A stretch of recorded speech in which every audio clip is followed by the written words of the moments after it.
este evangelio tiene las dos partes del mismo corazón, de la misma experiencia de Pedro. Inspirado por el Espíritu Santo, piensa el pensamiento de Dios, el nous de Dios, la visión, la sabiduría, la decisión, el coraje, todo lo que son los dones del Espíritu Santo, porque pensamiento y sabiduría están muy cerca. Entonces, pensando el pensamiento de Dios, reconoce en el Señor mucho más de lo que ve en los demás, que no pueden superar la visión religiosa, o, si queráis, lo que esperaban, lo que le habían predicado sobre el Mesías, etcétera, ¿no? Un profeta, un gran profeta, maravilloso, pero no más. Él puede ver, más que un profeta, puede ver el cumplimiento de la profecía, puede ver al Mesías. Pero frente a la explicitación del pensamiento de Dios, cuando Pedro empieza a decodificar, a razonar sobre las palabras del Señor que explican qué es el Mesías, qué es Él, quién es Él, el Mesías que va a sufrir, el Mesías sofrente, el Mesías que va a ser crucificado, que va a ser matado y que va a resucitar.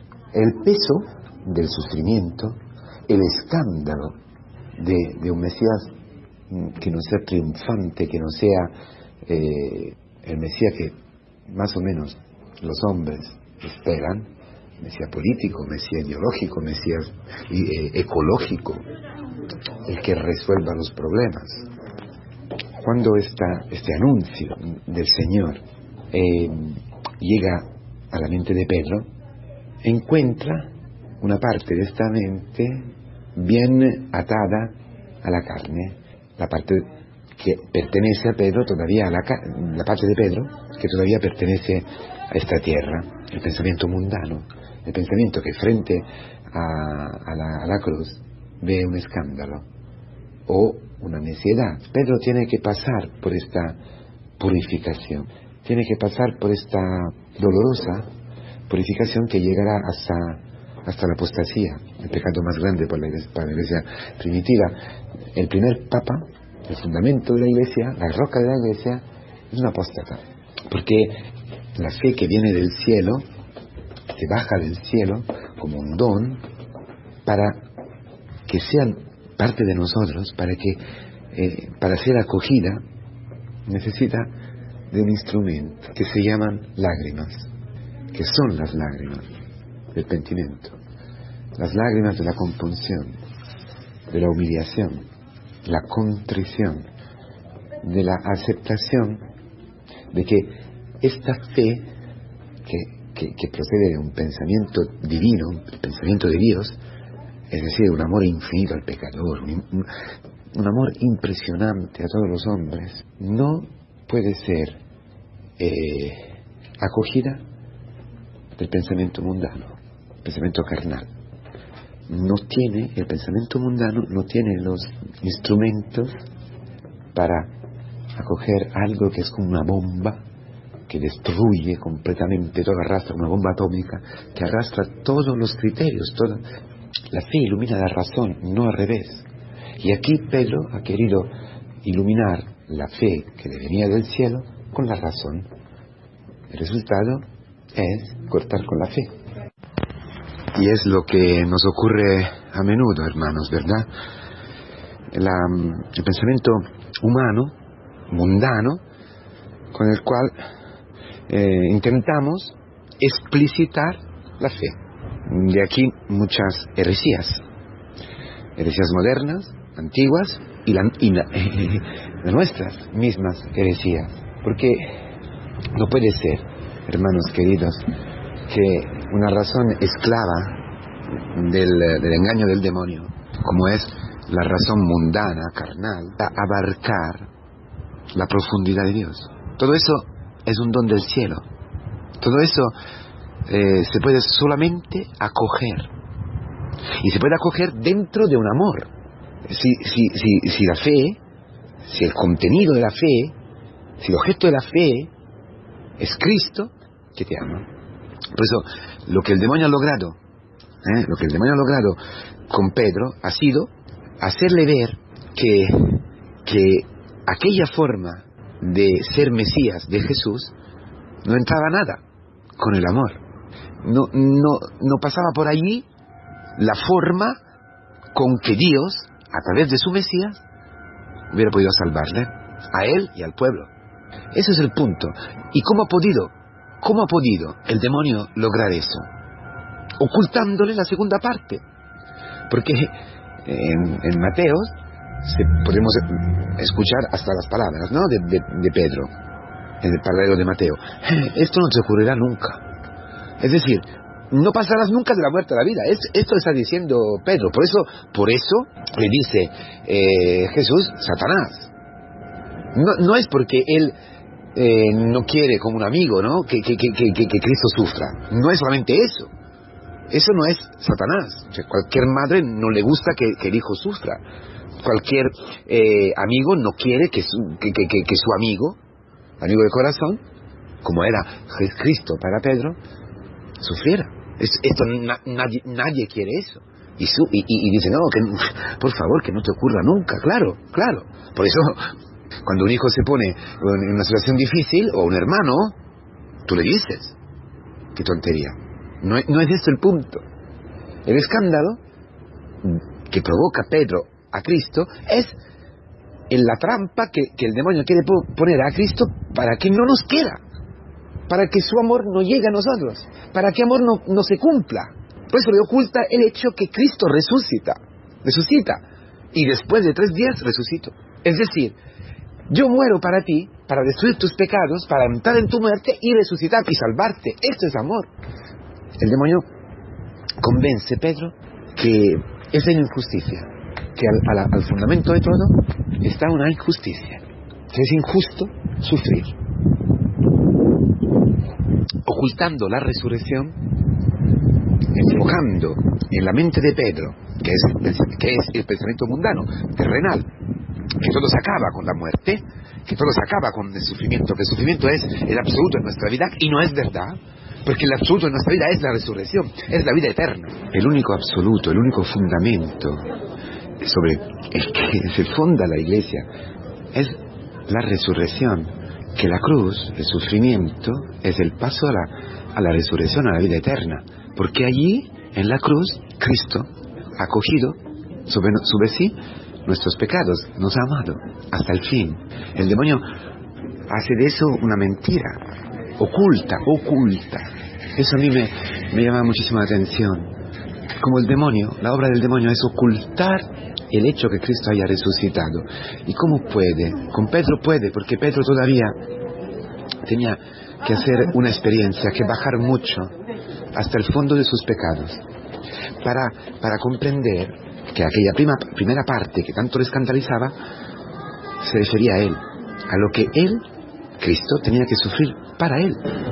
Entonces, en el momento en que Cristo resucitado vuelve a él, ya Pedro estaba preparado para encontrarle, porque había llorado, había tocado con mano, había experimentado el fondo de su corazón, que la profesión de fe que había hecho en Cesarea de Filipo era un don, no era el producto de su pensamiento humano, era un don que había bajado en una carne esclava todavía del orgullo, de la soberbia de sí mismo. Eso es lo que nosotros estamos experimentamos en el camino, hermanos queridos, en el camino de fe, que es el mismo camino de Pedro. Poco a poco el Señor nos revela a su Hijo Jesucristo, pero tenemos que luchar con el demonio, y es necesaria también esta lucha, y es necesario también encontrar dentro de nosotros la verdad, y a precio de grandes sufrimientos, hasta llegar a las lágrimas, tus lágrimas, mis lágrimas, las lágrimas del pentimiento, de saber que yo he traicionado a Cristo, que yo soy un pecador, que era necesario que Cristo sufriera para mí. Es necesario cada sufrimiento de mi vida para que Cristo, en el mismo sufrimiento, en las mismas humillaciones, con que yo bajo de mi orgullo, desde mi orgullo. Es necesario ese sufrimiento porque allí encuentro Cristo. Allí puedo encontrarme con Cristo, que está crucificado en mí, para que yo pueda ser crucificado en Él, para que yo pueda ser abrazado por Él, amado por Él, experimentar que dentro del sufrimiento está escondido el amor infinito de Cristo. Porque cada sufrimiento, hasta un cáncer, hasta una enfermedad, me revela mis límites. El fracaso de un matrimonio, el fracaso de una relación matrimonial, más que un matrimonio, perdón, me he equivocado. El fracaso, por ejemplo, de nuestras relaciones con un hermano de la comunidad, con tu hijo, con tus padres, con tu novia, con hermano, con un pariente, con tu mujer, con tu marido. Este fracaso que vas a ver en tus manos trozos, ¿no?, desintegrados, destruidos, de estas relaciones, todo eso se llama cruz. Es lo que el Señor ha dicho de sí mismo, presentándose como el verdadero Mesías. El problema no es que tú estás oyendo a este hermano, el problema no es que tú seas esclavo de la pornografía, o del alcohol, o del dinero, o de lo que sea, o del juicio. El problema no es esto, el problema es que el demonio allí te convenzca, logre convencerte que Cristo no te puede amar allí, que Cristo no tiene poder sobre eso. Esto es el problema, que aparece claro en este Evangelio. No, Cristo tiene poder de amar, de amarte, claro, porque te ama, y de hacerte resucitar. Si tú encuentras el amor de Cristo allí donde estás destruido, allí no es tu pecado. Pablo ha encontrado a Cristo mientras estaba yendo a matar a los cristianos. Estaba convencido de tener razón, estaba convencido que así se tenía que hacer. Y llega el momento que no se esperaba, ¡bum!, cayendo en el suelo. Esto, allí donde Pedro mismo ha tenido que caer y orar. Este es el momento en que Cristo se revela como Mesías, y tu pensamiento, el pensamiento humano, viene destruido, porque ya no tienes... ¿Por qué? Porque lo que destruye el pensamiento mundano, el pensamiento del demonio, es la humildad, la humillación que produce la humildad, la aceptación de ser lo que somos. Fantástico. Esto es la esperanza. Por eso yo quiero caminar en la iglesia, yo quiero vivir todos los días esto, quiero llegar a la piscina bautismal, donde despojarme, donde llorar, donde bautizarme en la misma agua de mil lágrimas, de mi pentimiento. Yo quiero eso, lo quiero para ti, lo quiero para mí, todos los días, viendo poco a poco en todas las humillaciones el amor de Dios que es celoso de ti, de mí, de nuestros hijos, de nuestros amores, de nuestros amigos, de todos. Ánimo, porque esta palabra es fantástica. En el camino, tú y yo, en el camino, y el camino se extiende también este hermano que no está yendo el camino.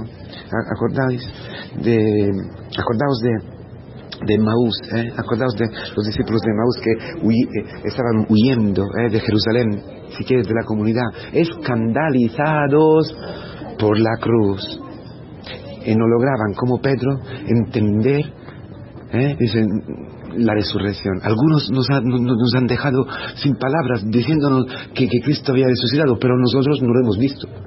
No lo hemos visto. Tu hijo, tu marido, tu mujer, tu padre, tu hermano está huyendo. Tú quizás estás huyendo, escandalizado, ¿verdad? Porque el demonio te ha ocultado la resurrección, como estos dos discípulos. Entonces Cristo se hace presente a tu vida. Créelo que Cristo se está haciendo ahora que no se ve, está haciendo presente en la vida de tu hijo, de tu marido, de tu mujer. Te está haciendo presente a tu vida, al lado de tu vida, y te está amaestrando, explicando las escrituras a poco a poco, con su genialidad, con su originalidad, afuera de la misma comunidad. Dios es más grande de todos nosotros, el más grande de todos. Dios no deja nadie de nosotros. Claro que podemos endurecernos hasta el fondo, pero el Señor nos da un tiempo que tenemos que esperar, apoyados en nuestras mismas experiencias, del amor infinito que tiene Cristo en nosotros. Ánimo, pues, hermanos, que esta palabra se cumple al pie de la letra. la profesión de la fe de Pedro, que se cumple en su martirio, que se cumple en su oferta, la oferta de su vida en la cruz, es la prenda para todos nosotros. Estamos dentro de esta comunión, estamos dentro de esta arropados en el seno maternal de la Iglesia, en la fe de la Iglesia. No mires a mis pecados, mas a la fe de tu Iglesia. Esa sea nuestra oración para nosotros, para que los de nosotros se están alejando o están dudando, están esclavos del pensamiento mundano, que bajarán, caerán, se humillarán. Todos nosotros nos humillaremos hoy y todos los días, hasta el último día en que nuestra humillación será total. No tendremos ya nada que Cristo, el único absoluto. Su victoria sobre la muerte es el pecado.